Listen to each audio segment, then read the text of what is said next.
everybody, it's Charlie from DM Sound, and I'm here at Harman International's automotive headquarters in Novi, Michigan, with a panel of automotive audio enthusiasts talking car audio. So for the next hour or so, we're going to chat about whatever is important to us when it comes to evaluating car audio, what the automotive audio sphere is looking like here in the year of 2023, and what we might be seeing 5 years down the road, 10 years down the road, 50 years down the road, maybe if we get that far, and what interests us. And so I hope you all find this interesting, informative. We're actually sitting here in the reference room, which is a room that is acoustically, what would you say, acoustically pure? Is that fair to say? It's more like a realistic listening environment. It is a realistic, okay, so that's where the plants come from and everything. This is if you had a really high quality hi-fi system in your house, what would you really want it to sound like?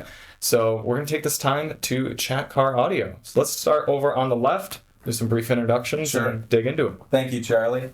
My name is Matt Marrocco. I'm a principal industrial designer on the human design team. We're like humans, or we're Harman's global design agency. So we service all Harman business units, and we do industrial design, UI, UX, marketing services. It's a big team. There's like 200 of us globally. But me personally, I spent my childhood drawing comics and playing along to my favorite albums, like at the end of my bed, at the foot of my bed, like air drums, because I didn't have a set of drums. Nice. I was infatuated with musical instruments for some reason, and music in general. Like I carried my little stereo with me everywhere and recorded music off the radio so I could have a playlist, you know, of all my favorite stuff. Yeah, I was making mixtapes. That's my earliest memory, is just being infatuated with music. And so I was in bands for a long time, toured a little bit, did albums, EPs mostly. And so I got, you know, my taste of the studio experience and actually recording things at like a pretty decently high level. And it was then that I kind of got the vibe of being in a car and listening to music. It's like the most intimate space of listening to music. Like I have these memories of leaving RMS Studios in Birmingham, where we would record and we'd get our master back, the first master.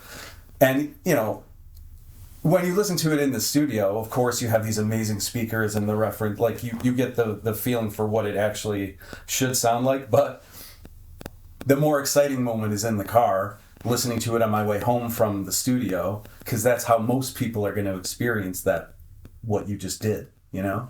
Sure. And that is kind of like the crossover for me is I was in a band, music was my life, still is. But design, creating things was also a big part. So when I quit my band for a lot of reasons, and I went to art school, I started to get really into consumer tech and because, you know, sci-fi movies and all of that, like that stuff tells the future essentially, you know, like what happens in 15 years was in a sci-fi movie 15 years ago. So I became infatuated with that also. So it was kind of this natural, organic evolution of wanting to make things, loving music. And eventually I found my way to Harman, where it's like this very organic, natural congruency of my two passions. Nice. Of music and making things, wanting to make cool, innovative stuff, which is what we do here. Nice. And specifically on the human team, so Harman is this house of brands, right? Yeah. Some of them we own. Can anyone rattle them all off? JBL, Tessa, AKG, Harman Kardon, Rebel. Those are the ones that we own. Infinity. Okay, Infinity. Yes, thank you. We own the rights to use Bang & Olufsen, but we don't own Bang & Olufsen proper. Yep. We work with Bowers Wilkins. Yep. Those are the main ones that we work with. And on the human team, at least in my group, which is car audio, it's our fundamental duty to understand what these brands, why do they exist? Who is the user for them? Like, what is their heritage? What makes them different? How are they differentiated from each other? Like I said, we make stuff, like we make anything tangible inside the car. We have to define what that is, what that looks like, what it feels like, what it smells like, all that. So we are makers, but essentially we're storytellers, because we have to help the OEM design team understand what is JBL and how does that work with the Toyota? How does the JBL design DNA integrate seamlessly into a Toyota in a way that will create a customer experience where they're like, wow, I can see how JBL is perfect for Toyota. They're both dynamic brands. They both, have beautiful, like very bold color and design. Like there's a lot of similarities between the two. And it's not just me talking about it. Like Harman has a system for doing this. Harman Marketing does these semiotic studies. So we can go to Toyota and say, JBL's perfect for your brand. We've looked at the messaging of both brands. You both talk about this and this and this. You both have, the taglines are like, let's go places, or dare to listen. Like there's ways to draw similarities between these two. So when we are telling the story, it completely makes sense to everybody. And so all of that goes into the design that we create. And so the goal is that when we create a design and it looks great, but the story is really strong of why it looks that way, why it should perform in this way, then the customer experience is a good one, and it should be clear what our intent was.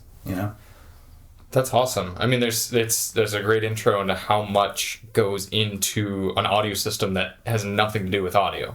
But it's still so important with the branding and sort of how it fits with the brands. And that's one of the awesome things about the automotive sphere is how many different flavors and how many different people that you can cater to across the entire automotive market. And so it'll be cool to talk about kind of how each of those brands fit in. Yeah. I mean, you would be amazed at the amount of work that goes in to just something as simple as a badge, Sure. Or a pattern, or a texture. Like, in the big scheme of a car, some of those things are insignificant, maybe, to the end user. Mm-hmm. But if you look at the brands that are shown inside of a car, outside of Toyota, there's no other brand inside the car other than JBL. So that's something that our team takes, really seriously. Yeah, that's a good point. And some of it could be unconscious to the end user as well. Oh, yeah. I mean, they might not notice that a JBL or something seems weird in the car that doesn't fit the car, but they know something is off. Yeah. So that's really cool. Yeah, we like to say that people listen with their eyes, because if I'm a customer, and we do this, we go to the dealership and sit in the car. Mm-hmm. If I see like a Toyota horn tweeter, JBL horn tweeter, or I see the Bang & Olufsen rising tweeters, the ALT they call it, that looks like performance to me. Oh, yeah. I don't know, if it will sound amazing, but the moment I see it, I'm like, wow, okay, this is something different. Mm-hmm. And a lot of times when marketing comes to us or sales comes to us, it's like, show me something for JBL. What's the technology that JBL has? We can translate into a car that is that shows the customer, wow, this is something different. And for us, it's different, and how does it translate to JBL? What is the heritage there? There's horn tweeters right behind us. There's so much, especially with JBL. I focus on JBL because it's my brand focus. I mean, I oversee AKG and Rebel and B&O, but JBL is my focus. So the horn tweeter, all the heritage there's so much to draw upon. It's this great American brand, yada, yada, yada. There's a lot there. I have a question. So when do we get to hear your band? You and I have talked about this, and I want to hear some of these old recordings. Dude, I'll share with you a Dropbox link. It'll sound very 2000s metal to you. I'm okay with that. Cool. I'm okay with that. Yeah. And then I also know that Boards of Canada is one of your favorite bands. So that ties back to the sci-fi. Well, so that also, Boards of Canada was a pivotal moment where we were in the studio recording our EP that never got released because I don't know. I was a bartender and a drummer. I was 25 and I was man, I don't know if this is really working. And so we were in the studio making this EP where it was cool. I still think it was great, but the studio engineer played Boards of Canada for me, and it was completely different from anything I was listening to at that time. Yeah. It was Campfire Headphase had just come out, so it was like, I was like, man. And then Aphex Twin I got into. And so my entire musical taste changed at that moment. I was like, man, I don't want to do this stuff anymore. And that was kind of like, I quit. Yeah. And it was because I love cars that I was trying to find out, maybe I'll just draw a car. Maybe I'll be a car designer. Thinking like how easy Yeah, could you that never be? know what's going to happen. Yeah, and but I started studying automotive engineering because I didn't know what design was. So I got partly through an automotive engineering degree, and then I saw a pamphlet for CCS, which is the College for Creative Studies in Detroit, one of the premier automotive design schools in the world. Yeah. They're great. And it was like, it had an 8th scale clay model of a car and like a snowboard boot that someone had made. And man, I was like, yes, I want to make that stuff, not sit in CAD all day, which is what my perception of automotive engineering was. So I quit the band like immediately. It's crazy that one song changed the trajectory of your life. Yeah. And that's how powerful music is. Yeah. That's cool. Yes, exactly. Yeah. That's really cool. Yeah.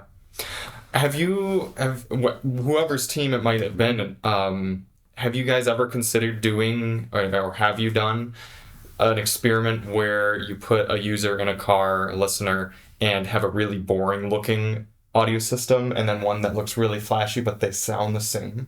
Because we were talking about the design aspects and how much subjectivity there is. If you get in and you see a Mark Levinson badge and these tweeters come out of the dash and everything like that, all of a sudden users go, oh, this is going to be a really good system.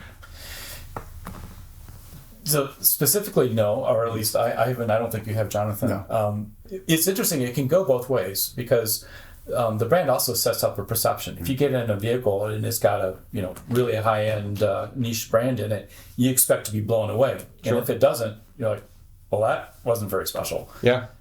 So I think it's one of those things that the brand creates a perception, it creates a promise, I guess, to the customer of what it should be like. Mm-hmm. And then I think we on the engineering side have to try to make sure that the system lives up to that promise.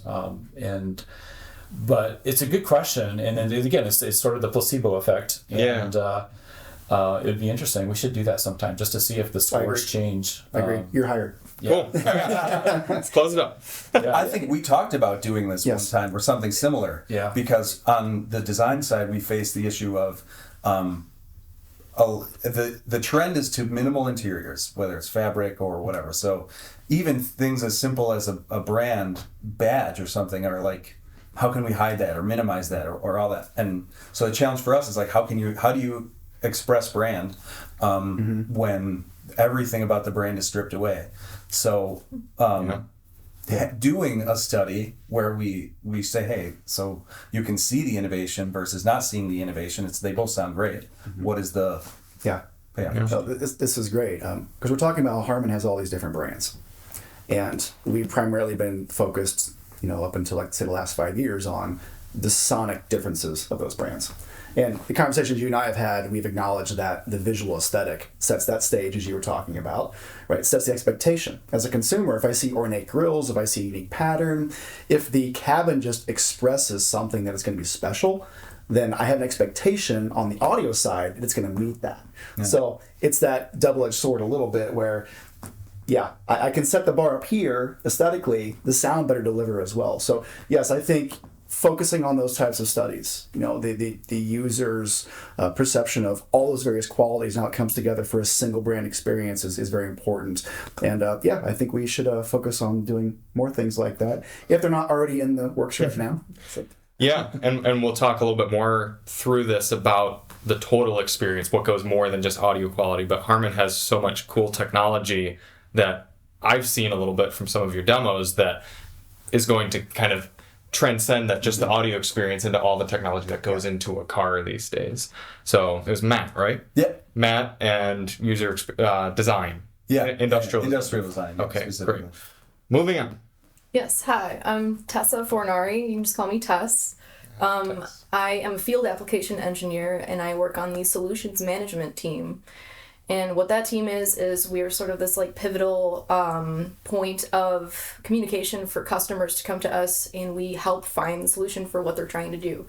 Customers being OEs? Yeah, OEMs, yeah. Okay. Yeah, and they will come to us with what they're trying to do, and then we will try and we will interface between the development teams and the teams actually working on the technologies, and we will help them figure out how to actually do that, whether it's even possible. My specific role on the team, I measure our technologies, determine how much processing power they will take, and see if they will fit in whatever processors they have in their vehicles. I don't know if that's high level enough, but yeah. Yeah, totally. Okay, cool.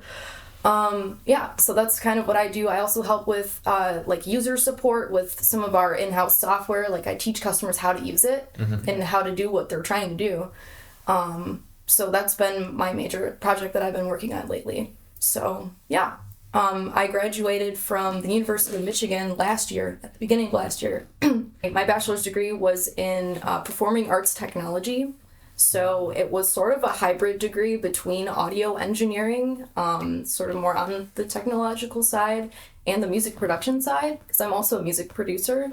So a lot of that kind of became my experience in audio. It really comes from a music production side and sound engineering side, from like working in the studios and creating music in the studios there as well. Nice. So yeah, so I went from there. I then, while I was at U of M, I interned at Harman, first as a digital signal processing engineer, and then I slowly made my way over to the ESS project, which is engine sound synthesis. And yeah, eventually I found my niche there, working with engine sound synthesis.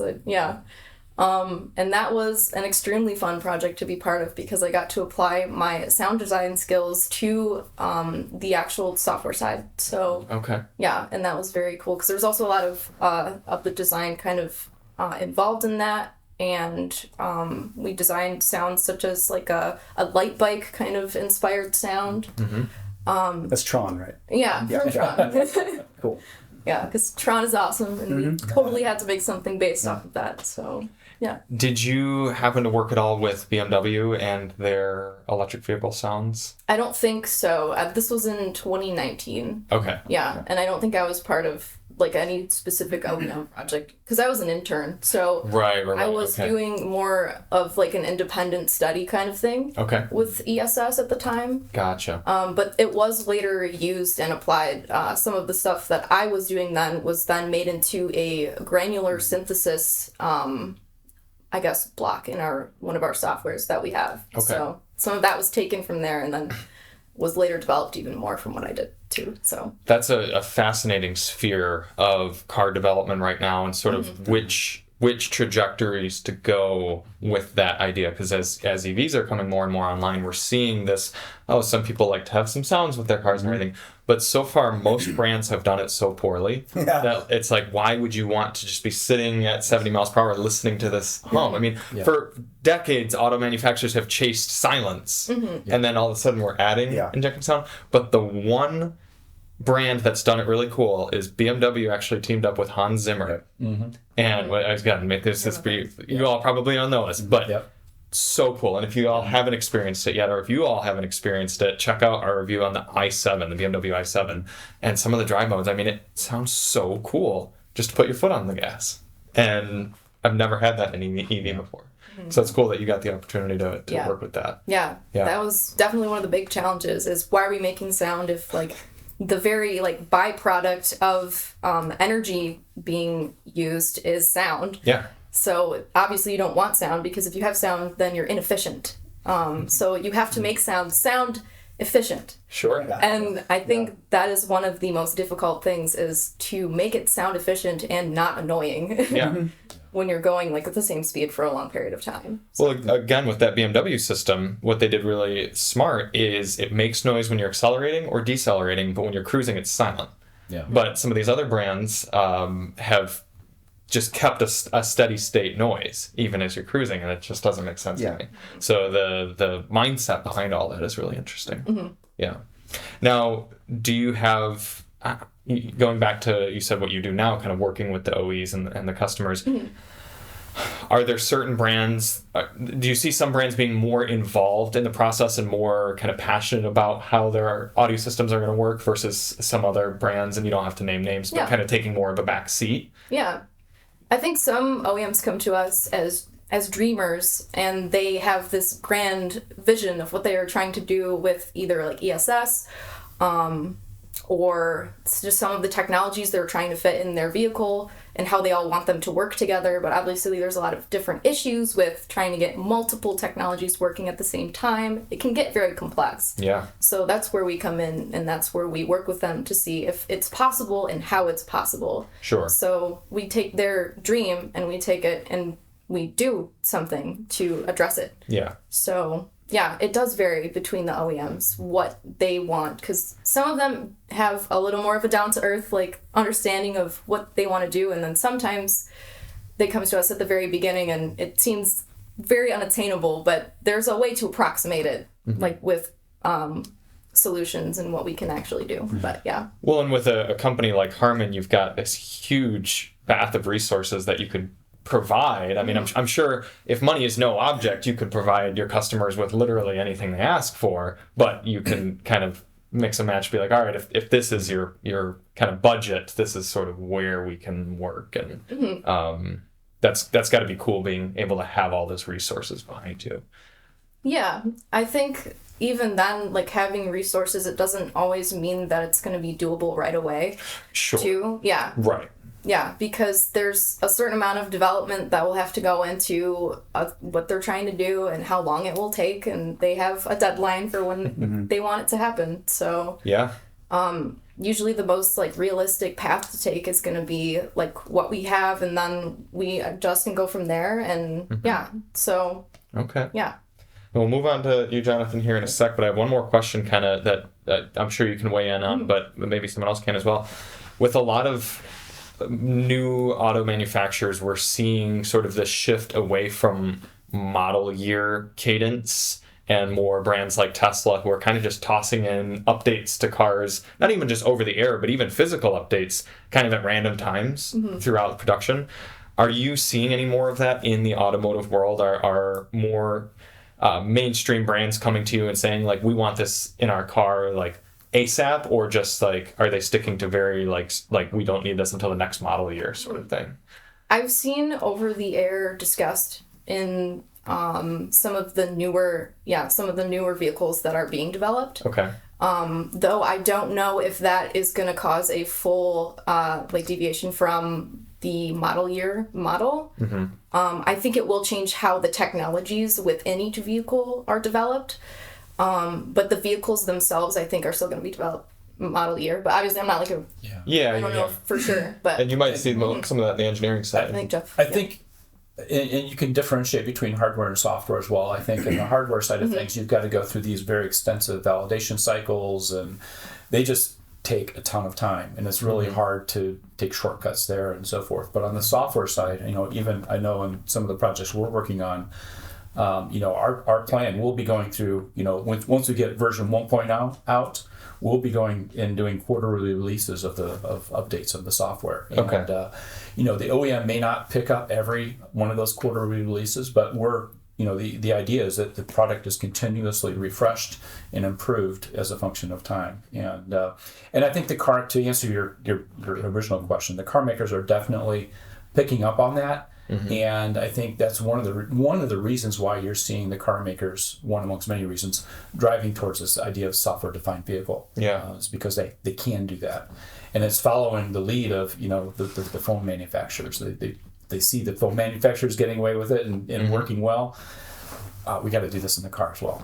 So. Well, and for us as consumers, it's going to make it harder and harder to sort of know what a car has inside of it. I mean, like, if you go and you're shopping for a late 2000s Honda Accord right now, if it's an EXL trim, you can go on Edmunds and see, oh, this is exactly what the car is going to have inside. It's going to have this many speakers, it's going to have this sort of engine, and you know what to expect. We might get to the point 2030 or something like that, where with things like all the Harman technologies that you can sort of purchase within the infotainment system and things like that, you might have no idea what your used car that you're buying is coming equipped with, because in the middle of 2027, someone could have optioned this feature to enable more speakers or something like that. This is our dream. Honestly. Okay. We view the car as an extensible platform, Right. And we have to convince the car makers to view it as an extensible platform as well. It means they have to build in capacity for processing capacity and so forth that can later be upgraded. Yeah. Historically, they would say, okay, this is the performance we need, and I'm only going to buy enough DSP processing power to do exactly that and not one little bit more. That paradigm has to shift. Right. Well, sure. It might be your dream, but I do think it's going to make it harder for car shoppers. Yeah. I mean, quite frankly, it's going to be more of a Wild West. Fair enough, but it's. I think they'll understand that the base platform has a certain capability. Now, whatever the original buyer of the vehicle opted in to add to the vehicle, okay, that's up to them. In theory, suppose you could reset it to 0, but I think for things that are become part of the car, they should stay part of the car. But at least they understand the basic capabilities, and then they can bring in the things that they want as well. Yeah. Well, that's another interesting point, is that whole resetting to 0. I mean, as we're moving more towards subscription-based software and everything, I mean, when you sell a car and you've purchased 4 different add-ons in your infotainment system, does the next third owner get to have those things? Yeah, fortunately, Harman probably doesn't have to worry about that too much, but the OEs have a lot of decisions to make. We do, actually. Okay. And, we're not the final decision maker. At the end, the car maker will make the final decision, but we have to look at what business models we want to present. We're firm believers. We have to kind of boil things down to some base level things. So, first of all, people like to buy products. They like to subscribe to services. I mean, those are kind of the business models. Now, these days, you're starting to see, you'll see Office 365, where they took a product and turned it into a service type of situation. But in general, so if you buy a product, I want to own it. I want to own it for the lifetime. I don't want to get milked like a cow. Yeah. And so a lot of the things that we're working on also we view them as products. All right, we're not a streaming service provider. We're not providing a bunch of different movies over the next 10 years. We're providing a fairly clearly defined set of requirements. And so with that, I think we kind of gravitate towards an activation model where you buy it, you own it, it's attached to the vehicle for the life of the vehicle. Now, there's nothing that technically prevents us from doing a subscription or some of these other things. And then it comes down to the questions you said, what is acceptable? If you do a subscription, there's sort of a promise then that you're going to provide continual value updates, or that the product is going to be ubiquitous and that it'll follow me from vehicle to vehicle to vehicle. If those things aren't true, does it make sense to sell it as a service or as a subscription product? And so we wrangle with that, and believe me, we have internal, I don't want to say arguments, but exciting discussion, philosophical debates. Yes. Yeah. And so I think long term we're going to see this evolve as consumer expectations evolve. We'll start simple. We'll follow the lead of the OEM as they dictate. Some of the car makers have been talking quite a bit about mobility as a service in the past. They shied away from it. Now they're coming back to it a little bit. We'll definitely have to follow suit in that case. Sure. Yeah, it's going to be an interesting time for the car shopper for a while. And I think new car buyers, it's going to improve, and for the used car buyer, it's going to get tougher. But it's certainly not something we haven't seen before. I mean, you purchased for decades Porsches, you could kind of individually check every box, and so you never know if you're buying a 911 from 2004, sort of what options it's going to have on it without actually getting in the car and being like, oh, they optioned this sort of interior or something like that. But I think with software becoming more and more part of the vehicle, it's going to be interesting.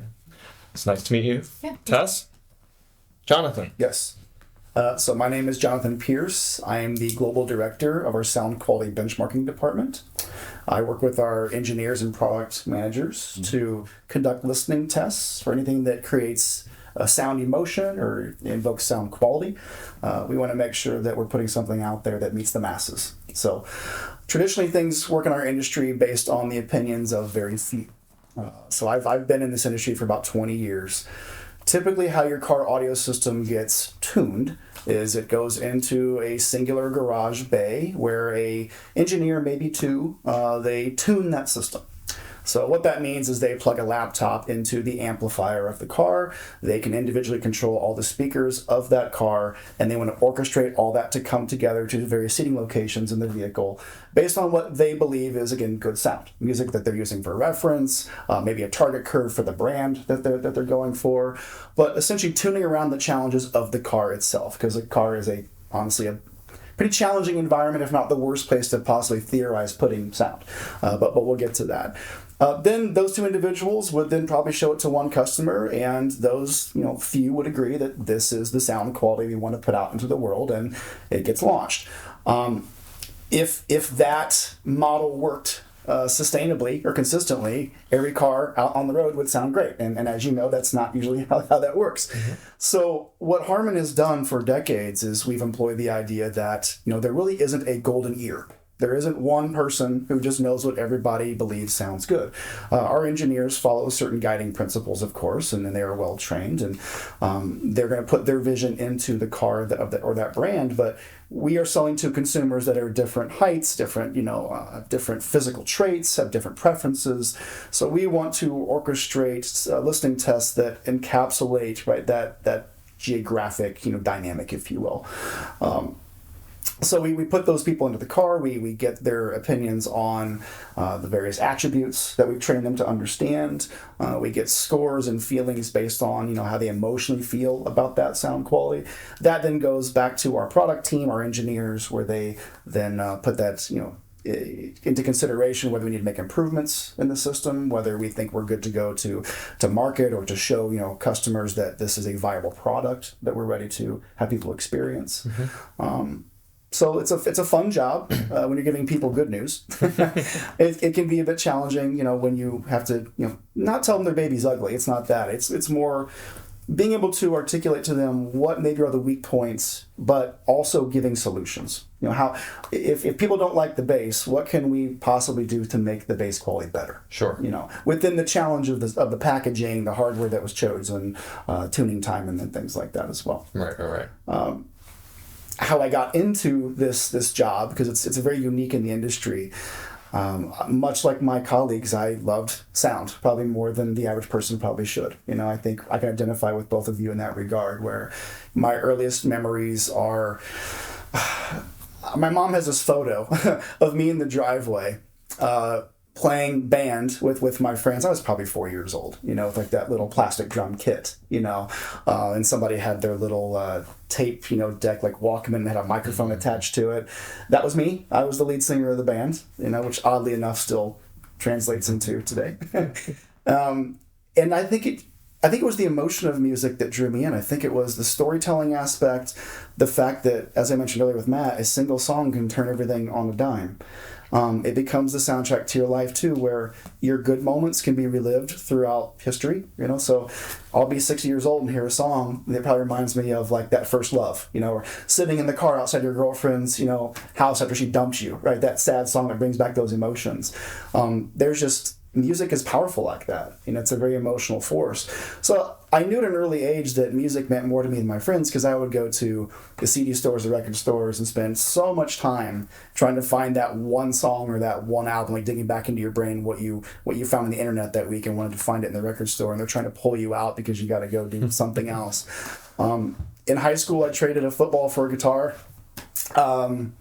Went down the road of being a musician, much to my mother's pain, because she didn't see like the viability of that as much, I think, as being an athlete. But then after school, I went after high school, I went to school for recording arts. I went to Full Sail in Orlando, Florida, and the whole idea was I wanted to be in the studio because I wanted to somehow be involved with the creative process. I wanted to, be either writing songs or be performing. But if I can't do that, I want to at least be in the room where the art is being created, or that emotion is being created. And got the degree, had a lot of fun. Learned a lot about the gear in the industry. Also learned that those jobs don't grow on trees. So once I got back to Indianapolis, which was a relatively small market, and exhausted all my options there, I actually had found an ad in the paper for Harman, which was in Martinsville, Indiana at the time, the automotive manufacturing plant. And answered the call, went down there, interviewed, and got hired, on the spot into the benchmarking team. Oddly enough, so what I'm now managing globally is what I actually hired into, just as a contract employee. And if anybody's watching who was around in those days, thank you for giving me that opportunity because it's really been wonderful for me in my career, and I love working at Harman, mainly because I find that the people that I was seeking, the emotion I was trying to gain by being in the studio, being close to the artists, I actually found working at Harman with the people who are designing speakers, designing amplifiers, tuning car systems. I found that there's an equal responsibility on the reproduction side of music as there is on the production side. Artists can spend hours, weeks, months, record companies can spend millions of dollars, putting all their heart and soul into an album. But if you listen to it on, a bad playback system, that's bad, right? I mean, that's painful to the artist and the people who are making that art. And music's a weird dynamic where there's a middleman, and there has to be a middleman to bring you that experience where they go into that studio, as you mentioned earlier, Matt, and it sounds amazing. And that is basically the canvas and the brush, right? Moving the paint around as the artist intended. This is what they want their audience to experience. They then hand it off to a company like us, and they say, please recreate this as best as you can. And of course, within certain price points, we can do that. We've got a luxury line of speakers that do it very, very well. But you also have to acknowledge that someone who's buying the $100 Bluetooth speaker also wants to have the best experience. The hardware has limitations to it, but there are certain qualities within those limitations that I think you have to adhere to bring that experience to the audience the way that they want it. So I found a love for that responsibility. I found just a passion for not only representing our brands at Harman, and I do believe that Harman still understands the artist's intent and does it better than most, as far as trying to not cut any corners, and if it's on the album, it needs to be in the playback experience. I just found a love working with those people and having that responsibility, really. That's awesome. Yeah, and Jonathan and I have worked before because out of everyone here, we kind of do the most similar sort of roles, if you will, in terms of how we work day to day with audio. So if any of you all have kind of questions regarding that sound system evaluation experience, feel free to leave it in the comments, because I know when you and I first chatted, there's so many questions I had just based off of, okay, well, how do manufacturers decide sort of what's good and how do those tweaks happen? I mean, even things like a lot of people wonder from model year to model year, if it's the same audio system in a car that hasn't been refreshed, could there be tweaks within the audio system? And I think your answer was kind of like, not typically, but sometimes it's incredibly possible. And so definitely the most applicable to kind of what we do regularly here at DM Sound. But it's cool to hear that you love it so much. And I think a car too, it's the most capable audio system most people own in their personal lives. If we're thinking about, someone probably has a sound bar and a few Bluetooth speakers and some headphones in their house. If you buy a branded audio system that has 20 some speakers, well, that's probably more than you personally own. Plus, it has an amplifier with a lot of power, chock full of DSP capability. It has features built into that amplifier as well, noise cancellation plus sound synthesis, like Tessa was talking about. That vehicle has been custom tuned for where you're sitting and driving that car. No one's going to come into your house and tune your sound bar for your couch. Yeah. If you want to get into $100,000 theater setups, there are companies that would do that for you for sure. For the average person, though, if sound matters to you, and sound is as big of an emotional force as it is, I think for all of us, your car is where you spend a lot of your time, and it's your personal vessel. You control the volume knob. Maybe at home you don't necessarily have that luxury. Maybe you listen to certain music that your wife doesn't really want to listen to at home, but in your car you can rock it as loud as you want to. That would be me. So I don't know, it becomes your personal sanctuary, and we take a lot of pride in that. We know that for a lot of people, the cars where they choose to listen to music because Yeah. of those reasons. And people are spending more and more time on the road and commuting longer to their jobs. I think data would show us. So, yeah. And as autonomous driving hopefully becomes a thing, we've all heard about it for a long time. People now have more time on their hands to do things that they want to do. And maybe listening to music in a more, focused way, becomes one of those things, or their favorite podcast or whatever that would be. Totally. Yeah, I get the question regularly of, what do you listen to at home? Like, what sort of speaker setup do you have at home? And I'm like, a few Google Homes.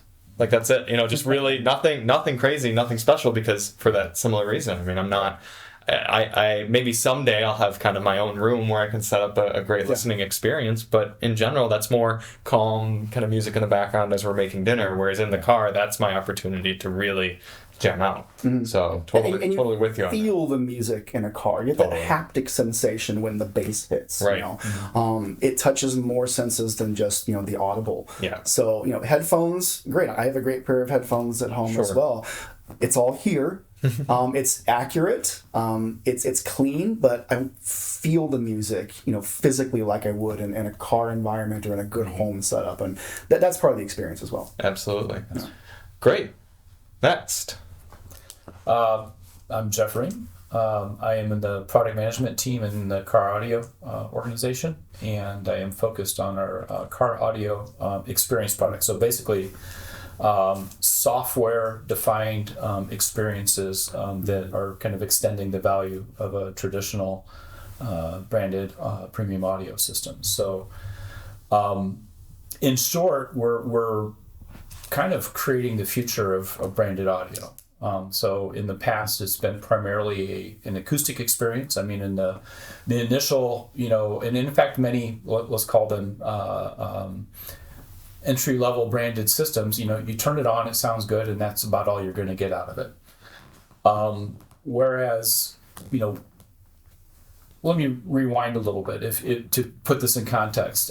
If you go back in time, branded audio in vehicles kind of came on the scene, I think, in the late 80s or early 90s, somewhere around there. Various guys, including Harman, I think, were some of the leaders in doing that. I happen to drive... It's totally irrational, but I happen to drive an old 20-year-old Saab that actually has a Harman Kardon system. Oh, wow. And the amplifier in it is all analog. All right, it's a bunch of inductors and capacitors and resistors that were used to tune each individual speaker and so forth. Wow. And I actually have one sitting on the desk. It's kind of it's an interesting,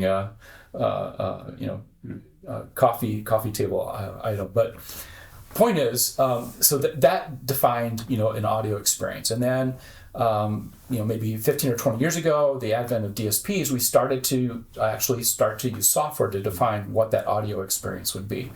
Again, everything though was kind of kept in the acoustic realm. What you see now in the last 5 or 10 years is we're seeing more and more powerful DSPs. So now we're able to do things like room simulation or creating sound zones where you're doing active noise cancellation and those types of things. And so what we want to do, what my kind of mission is to take some of these technologies. I like to look at them as like Lego bricks, and assemble them together in really creative ways and create synergy from that and create a user experience, including the UI and everything else, that is more than the sum of its parts. And so it's taking the sound synthesis capabilities, or it's taking one of my favorites is, we have a product called Naturescapes, where we're basically doing very high fidelity outdoor nature recordings, and we can even do it in 3 dimensions, so you can actually hear birds flying over and that type of thing. And so if you can imagine one where you've done this recording on a beach in Jamaica at sunset, all right, so you can hear the waves crashing in, you can hear the tree frogs chirping in the night or whatever, and then on top of that you overlay your favorite Bob Marley track. All right, now you've created a really emotional connection to the user. And so this is where, and again, you have visual elements to tie it in and so forth, and this is where, again, this magic of this emotional aspect of music that you don't get with so many other technologies in the car. And so, yeah, anyway, that's the type of things that we're working on, and obviously we've got lots of fun plans in the future. your other question, I know you've asked it to everybody, is kind of how you got into this. Yeah. The short story, I grew up in a home with music all the time. So my father was a music theory professor. I survived 8 years of piano lessons. I was never a public performer. I don't know if it was anxiety or what it was. If I play for myself. I'm selfish, I guess. And I, it's so funny. I had a buddy in college. You give him a song and he would just kind of start noodling and just play it or whatever. I could never do that. Kind of the contrast though is you put sheet music in front of me, I could play it. You put it in front of him, he wouldn't know what to do with it. It's like music is different. I mean, which is right and which is wrong. Well, they're both right. It's just different. Yeah. And then I got into engineering in college. Actually on the mechanical side. Spent most of my career focused on infotainment electronics. I spent 6 years in the software side of the business, navigation software and some machine learning side and so forth. And then, as we discussed, right in the middle of COVID, found myself here at Harman. And so this kind of magic combination of musical background, infotainment, technology, software, and so forth. And it seemed like a good combination. And so far, it's worked well here. So excellent, fun stuff. Yeah, That's cool. I didn't know that. No, you didn't. I didn't know about the piano. Yeah. Oh yeah. Okay. We'll talk offline. Yeah, fair enough. Yeah. So what's cool is that between the four of you here, there's so many different aspects of sort of what goes into cars and car audio. I mean, everything from the physical designs, the processing, the software, the actual sound experience, which is still important among all of that. But even though there are so many things we could talk about clearly and go on for a really long time, let's at least get through, based on all of the things you all work with day in and day out and the various customer needs that you experience, but then coming all the way back to all of your passions, which is very clear that you have, which I gotta say, super, super cool that Harman sort of curates that passion right there. The fact that four of you in very different parts of the company and different backgrounds all have passion for sound and for the jobs in which you do. It's really cool to see that sort of thing. But all that is to say, what are things that maybe get lost in the mix that you wish, like if you got to just make your perfect car audio system that either you drove on a daily basis or someone random got to drive? I mean, what are things that you think could be done better out there that for any reason, whether it's cost or it's OEMs not wanting to do it or it's a design of the car, what would be like your dream thing that a car would have? I guess I know that's kind of vague, but is it a software related thing? Is it a sound experience sort of deal? Like maybe an example is, I wish every car had a full 9-band equalizer in it, which is something you really don't see very often at all. Yeah. But certain brands that do, I mean, and it's not even necessarily a fully logical sort of thing, but I think why not? Everything's digital these days. Why not give the end user that level of control? But I know that's kind of a simple answer, but I mean, what would you all like to see that you just can't get through for whatever reasons?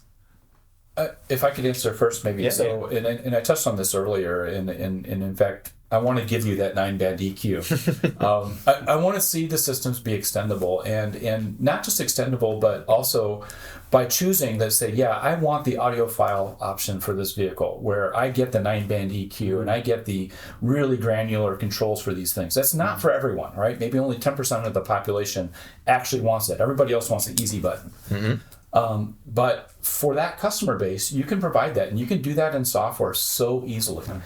And when I talk about extendability, again, this is a message to the car makers. So if there are any car makers out there, please put in some additional DSP power so that Tessa can fit all these features into the system and provide that, the 5 years down the road, that really amazingly cool feature that can be downloaded into the vehicle. We didn't dream of it when we manufactured the car, but it's capable, and here it is. Yeah. So if we can do that, then we avoid the pitfalls of throttling or paywalling features and so forth. And I was going to say, I listened to your podcast from a few weeks ago. Chris had some objections. What about these software features that you pay to enable and so forth? Well, yeah, if it's paywalled and it's already in the vehicle, that's a hard hill or a hard hurdle to overcome. Mm-hmm. But if you view things in the paradigm of extendability, then I think it makes a lot of sense. And we all accept that in our phones today. So why not? Yeah. Right. Yeah. So that's my dream. Yeah, I can piggyback on that. It's going to go down that same road where over-the-air updates can change everything. Mm-hmm. When it comes to designing an audio system from an engineering perspective and tuning, the tuning process, which is, I think the thing most foreign to maybe many of your viewers is there is someone who sits in that car for a week or two, usually at the manufacturing point, and orchestrates that system to sound a certain way.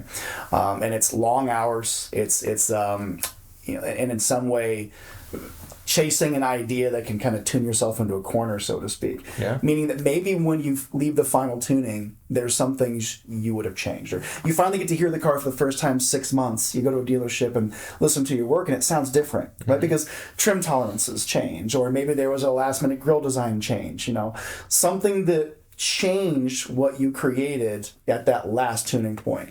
Well, over-the-air updates can allow us then to make that running change. If we could just simply push that EQ update out to your house, your car, and your garage overnight, in the morning you've got a new EQ. And then we fix that problem where now maybe the mid-range all of a sudden had a peak in it, because of trim tolerances or whatever it would be. Having that sort of ongoing quality continuation, right, of tuning refinement is something that I think we're finally there. Right? Technology-wise, we can do this. It's going to give the consumer a much better experience knowing that Harman, again, always has your back. Right? The engineers take their work very seriously. Believe me, I've had many conversations with them over the years about, when I heard it, it just didn't sound right, and then I couldn't convince the customer, right, to give me extra time with the car, to put the EQ in, and just good enough isn't good enough for them, right? They know that one day of tuning could fix that problem, and having that ability to push that out to cars, I think, would be amazing. Also, the education that you and I have talked about, Charlie, where people love music, they want a more effective way to control their music. This goes back to your request for the 9-band equalizer, but some sort of a demonstration video, something when you first buy a brand new audio system, something that introduces you to the brand. Like we talked about, there's usually a slogan, there's a character to the brand, so introduces you to that, starts telling that story, but also gives you some education as to the tone controls. So we might be calling the surround sound feature something different than maybe your previous car, right? So what is that going to do when you hit that button? Yeah. I think we take it for granted that people still understand what bass, mid-range, and treble actually mean. People move it and they can hear a difference, but they don't know exactly what's changing. I think even going back to those sort of basics and those types of tutorials could be very valuable for people. So enabling them to get the most out of the branded audio experience. I'd like to see more OEs adopting that as well. Yeah, and in today's day and age of infotainment screens and software and technology, there's kind of less and less excuse for not having someone it's somewhere in your screens, like, here, quick tuning tutorial, and hey, I'm so and so, like, I'm gonna walk you through like how to experience your car's audio best, and press this button, this or that, right there, right on the screen of your car. I mean, how many cars don't have screens these days? And there are a few brands that are starting to get into that. I know some of the Harman brands have the experience your sound thing, like in the BMWs and the Harmans and the Bowers Wilkins. You press it, and you get a sizzle reel for a minute that flexes your 5.1 system, which I think is so smart.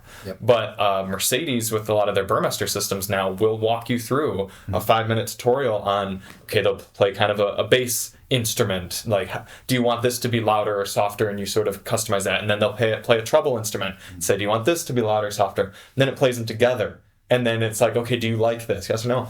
And at the end of this, you get a customized sound. And that's so cool, because again, you and I probably know that the flat EQ really is probably what most customers would be best with, but your sound preferences can change from day to day, week to week, weather, different songs. And at the end of the day, we talk more about the sound system is an experience for the car shopper. They just dropped $80,000 on this vehicle. They might not care about music all that much, but they want to feel like they got something for their $80,000. So the fact that it's curated for them is worth it. I mean, that's huge. Even the design story. I've seen many of Matt's presentations, and it's really cool how they come up with the designs for, the grills when you buy a branded audio system. Oh, yeah. Not just that, like getting to that DSP thing, well, our UI UX team is doing a ton of work around exactly what you're talking about. How do we express to the user the power behind what they just got, and how can they use it to fit their tastes or whatever that is. Yeah. And a lot of times we create something really compelling and it can't even fit in the system because the screen won't allow it. So that's something we're fighting. For us on the design side, I mean, we do a lot of work to understand the user and their lifestyle. So if you look at what Toyota, the new Tacoma with that removable JBL speaker that's in there, yeah, our team worked on that for the last 3 years, wow. 4 years. And, it was a collaborative effort across car audio and lifestyle. And I would like to see more of that. I would like to see us collaborating across business units to create holistic experiences for the user.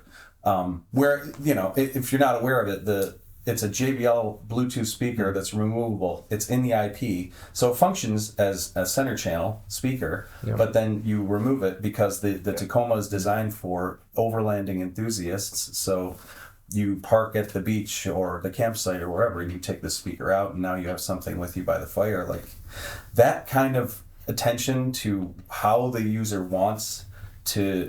customer wants to use the audio system, I think is something I'd like to see us do more of. Yeah. And I think we will. I think now that this has come out, I think more OEMs are going to be looking at doing things like that.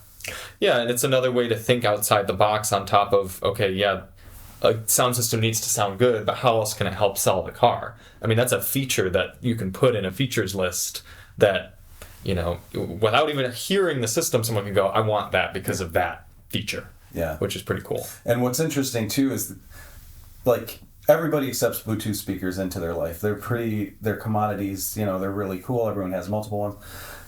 The complexity to put one of those into a car in a way where it doesn't turn into a projectile if you get into an accident, or the sun isn't going to bake it into oblivion. You know what I mean?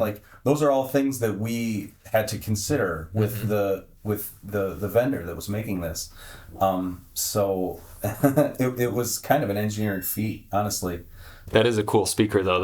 Because I was fortunate enough to go to the Tacoma launch in Hawaii. Tough life we live. Going down to Hawaii to see the new Tacoma. But people were playing around with that a lot, and we're seeing that from a few of the newer kind of more out of the box thinking brands like Rivian has a similar sort of thing to pull out that deal. But it's cool to see what we would call a legacy auto manufacturer doing something like that and working with you guys to think outside of the box. Way. Yeah. I mean, the push to do that came from Toyota. Really? We've had that technology for years, but it was Toyota, the chief engineer, coming to us saying, "I want this in the car." Okay. Despite many people at Toyota not wanting to do that because they know how hard it's going to be. Yeah. And it's just that's one of those things where Harman just made it happen because. That's what we wanted to see. And that Tacoma's in a very competitive segment too, right? That mid-sized truck, right? So that's a game changer, it's a differentiator for them. Yeah, and I think it fits that demographic, that buyer very well. Well, and I think it speaks to the brand of coming to you guys and trying to think outside of the box because they've differentiated themselves in a lot of ways with that truck. There's the top trim has an air compressor in the bed. Oh. So if you're going to go off-roading and you need to air down, then when you're ready to air back up or you had a puncture or something, it's right there. But then with Tacoma again, we see 5-foot bed, 6-foot bed, different cab styles, all these cool things they're trying. And then you see General Motors, they came out with the new Colorado Canyon, one bed configuration, one cab configuration, nothing fresh inside. So it kind of speaks a bit to Toyota being hey, from the get-go, we want to make this thing stand out. Something like pulling back the curtain as a development tidbit regarding that. You also have to consider what happens if someone loses that speaker. I was thinking about that actually. Because it is it's a valuable piece of the overall system experience. It is functional inside of the car. Right? It acts as a center channel, which is going to be mostly where your vocals are going to be perceived spatially in the car, and add some spectral reinforcement as well.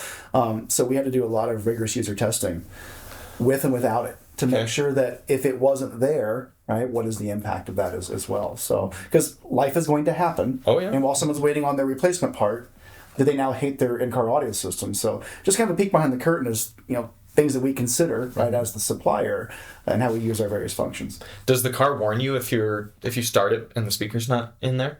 Does anyone know? Yeah, so there's a I can't remember if it's a ding. There's some kind of a notification that happens if it's not in there. Yeah. Yeah, that's interesting. One aspect that I actually experienced when demoing the Ready on Demand or the various Harman technology that's kind of coming down the pike and available to OEs right now, I was speaking with some of your colleagues about the ability to kind of sign up for a subscription service, if you will, for extra audio tweaks. Like say, for example, if the manufacturer wanted to offer a 9-band equalizer as something you could install on your system or something like that over the air. And we got to talking about, kind of a little bit to your point, Jonathan, artists create this incredible music, and then it's your job as the audio designer or whatever to sort of communicate that.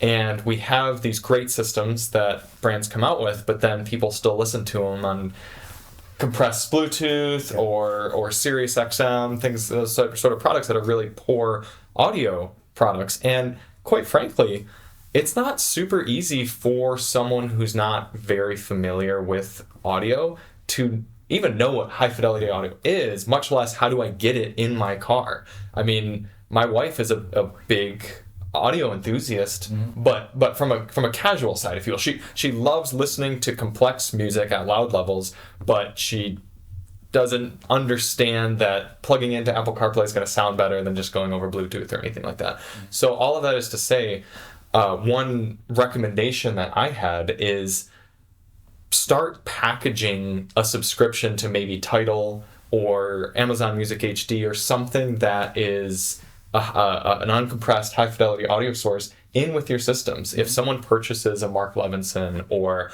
a Bang & Olufsen or something like that, consider having a 2-year subscription to Tidal built in with that, because that's only going to help everyone involved. Yeah, it's interesting you mentioned that. We actually, I won't name names, but we have a working relationship with a couple of streaming music providers, and there's been some evaluation into what it would take to package that with some of our experience products and so forth, for exactly the reasons you mentioned. There are some complexities that come about, from let's say a business model standpoint, and now you've got 3 or 4 different players and who pays whom to what and or what to whom, and it's but we shouldn't let that get in the way. I think you're right. I think we do need to have the opportunity, hey, this is a premium audio experience. You should have a premium content source that goes along with it as well. Right. We don't carry CDs with us in the car. I was just thinking that CDs were easy because CDs were such high quality. Yeah. And you're just right there. Yep. And you're right. I think, some of the streaming music providers, connected via, as you mentioned, via USB sound pretty good. I'll be honest. I think in most blind testing, it'd be hard pressed for an average person to be able to tell the difference. But having said that, there's definitely a room and a step up for that. So it's point well taken, and I think it's something that we probably should push a little harder on the internally as well. It's a question for Tessa, because I was just going to say, have you, and I'll let you build on it, but I was going to ask, have you seen any manufacturers come to you with saying hey, we recognize that sort of this is an importance to our customers, how can we get high quality audio into these systems? Yeah, I mean, there's a loss of fidelity with Bluetooth, and that's how a lot of people use their audio now, is just to have that, because some phones don't even have audio out as they traditionally do anymore. So I haven't run into that topic yet with an OEM in my work, but I'm sure solutions management has dealt with that challenge before and how to make it better. I think it is sort of on the Bluetooth side, how the audio is processed there. But yeah, I don't know what the best solution to that would be. it would have to be better Bluetooth, and that's always being developed. So That's true. I mean, a lot of Bluetooth codecs have come a long way in terms of increasing the audio quality. But then there's also the source that you're using to stream it. Sure. What is Spotify's basic? 192 kilobits per second? Something like that? It says up to, I think, is on the extreme setting. Yeah. 320. Up to 320? Yeah, Okay. yeah. And another thing that I just remembered, I think a way that Harman could sort of help this with a very easy tweak is perhaps some little notification that comes up in the infotainment that, say for example, you just switched over your DSP to one of those surround modes or something like that. One of them that, like in the Audis, for example, you know, the 3D experiences or whatever. Mm-hmm. Maybe if you're using an audio source that's fairly low quality, or maybe just for any time you turn that DSP on, you get a little notification like, this sounds best with an HQ audio source or something like that. Yeah. And, click this button to find out more or whatever, and then you click that, and then it comes to a screen that shows the end user, oh, like if I use something that is, because obviously you have to balance how much information you're throwing at them, but somehow to just tell people, like, listening at something above 192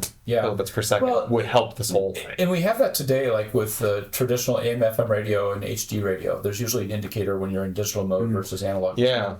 If there's a way, if there's a way we could figure out what the fidelity is, the music. The problem is we're getting a PCM stream from somewhere else in the radio. Mm-hmm. It's hard for us to know, is this good or is it not good? I mean, right. at that level. But that might be where we can apply some machine learning technologies where we can, and I know that it's like magic pixie dust, but some statistical methods to look at the stream and look, does it have a characteristic of a highly compressed, does it have the spatial resolution that you would typically expect? I think that might be a really good application of that technology to do exactly that. And perhaps even then tweak the EQ accordingly if you know it's a low bandwidth source. Right. So, that's a whole nother realm. And by the way, that's an area that we're putting a huge amount of effort into too. It's not, again, this talk about AI and so forth is a lot of marketing hype, but being able to statistically analyze your music content, and so that let's say the amplifier, the DSP, has a reasonably good idea of what type of music is being played, you can start doing some really cool things. That's an area that we're let's just say putting a lot of attention to right now. So yeah, I love that it's 2023 and we're finally talking about this topic though. Yeah. But about sound quality and compression and bringing awareness to that. Now I do feel like it's a problem that has somehow fixed itself. 15 years ago, and you know this, right? I mean, compressed sources were like just a pain for us. And it's not because people were choosing it, they just didn't know there was a difference. Yeah. I think for most consumers, if they know there's a better choice, they're going to choose the better choice, right? Whether it's food or, TV resolution or music quality. If people are educated enough to know that there's a difference, they're gonna make that choice. And I think like your viewers obviously are very much in tune with that. Like this is a viewership, or they seek better sound quality. So I'm really happy to see that this is, again, kind of progressing in a way where the streaming outlets are offering lossless sound quality. Some of them are probably just going to offer it by default, like Tidal you talked about. So I feel like that's fixing itself. The next challenge for us is going to be the integration of, like, say, Dolby Atmos. Or other, spatial upmixers, if you will. Now, Atmos is different because it's a format, right? It's a multi-channel format, and the track has to actually be encoded and mixed again in Atmos to play back properly. Mm-hmm. So there's going to be, I think, a hurdle for us as far as educating OEs and making sure that Dolby is educating consumers to know how to correctly access Atmos content and what to expect on the playback side. Because if you hear Atmos, it's amazing. And it's truly amazing in the way it's supposed to be digested. Okay. But if you play an Atmos track, like say on your cell phone, it's going to play. Mm-hmm. It's just not Atmos. Like really, it's just two channels. Yeah, right? So I think that's as one problem kind of solves itself. Mm-hmm. There's another one now that's going to present itself, and that's okay, because I think it's all in the service of creating a better experience for our customers and for our OEs. Yeah, totally.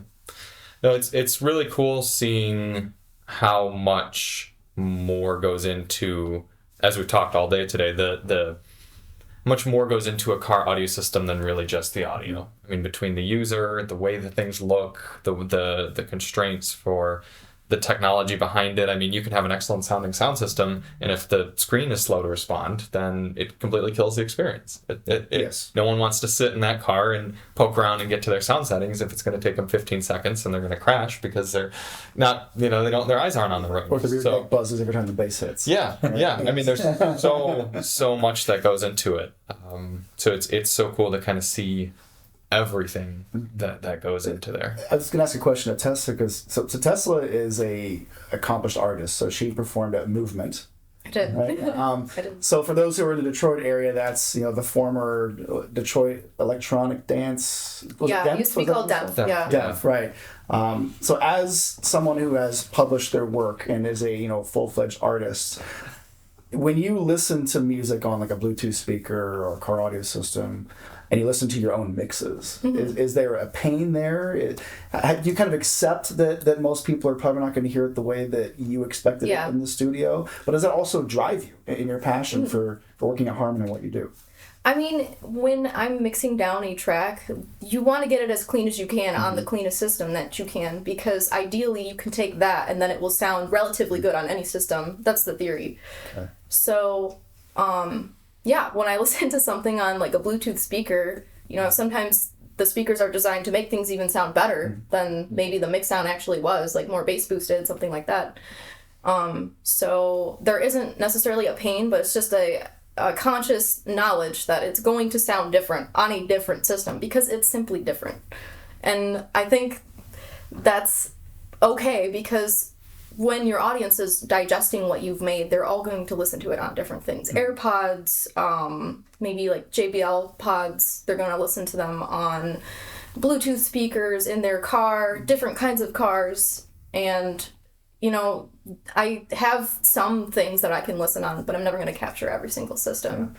And I think I do bring that knowledge into what I do at Harman, knowing that when our OEMs are working on signal flows and they want maybe their ESS flow to sound a certain way, it should sound best in their vehicle because that's what it will be listened to on. So it's tuned for that specifically. So it is like a different process, but it is still a mixing process nonetheless.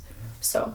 Yeah, you raised a really good point, because I was just thinking about that on the way up here. I'm driving a BMW with a Harman Kardon system, and when you reset the EQ in that system, it turns Logic 7 on, the surround sound. Yeah. And I was thinking more about the philosophies behind tuning these systems, and should a sound engineer be tuning a system to sound as true to the artist's recording in the studio as possible, or should the sound engineer be taking his or her liberties to make it sound cooler, if you will? Because you turn Logic 7 off, and it sounds like a more pure experience. I'm kind of hearing the vocals from a little bit more in front of me. It sounds more like a studio. But again, when the customer purchases that vehicle and it's set to default, they're going to hear this kind of surround experience. Well, you as the artist probably didn't make the music that way. That's not how you intended it to be listened to. So that's a really interesting philosophy, and I don't think there's a right or wrong answer. I think you would all agree. Yep. But we see that, and I'm very fortunate to get to see and hear that from all of these different brands that I get to test of, okay, you get into a Mark Levinson, and I always characterize those systems as being a little, simple in its tuning. But simple isn't simple, not meaning bad, but pure. Very true to what the artist wants. And I am assuming that that's probably what they go for. But then the other end of the spectrum is Burmester. I get into those, and they often feel brighter. There's more treble, there's more bass. It's more of an artificial sound, but that's not to say any worse. It's just different. It's more enhanced. Yeah. And then Bowers and Wilkins, my personal favorites in the Volvos, that kind of splits the difference. It's if you choose one of the more studio settings, it's more pure to what the artist intended, and then there's the more gimmicky ones as well. Yeah. So it's a really interesting philosophy there. Yeah. Because I feel somebody told me one time, credit to Dr. Olive, actually, I think he's going to said it.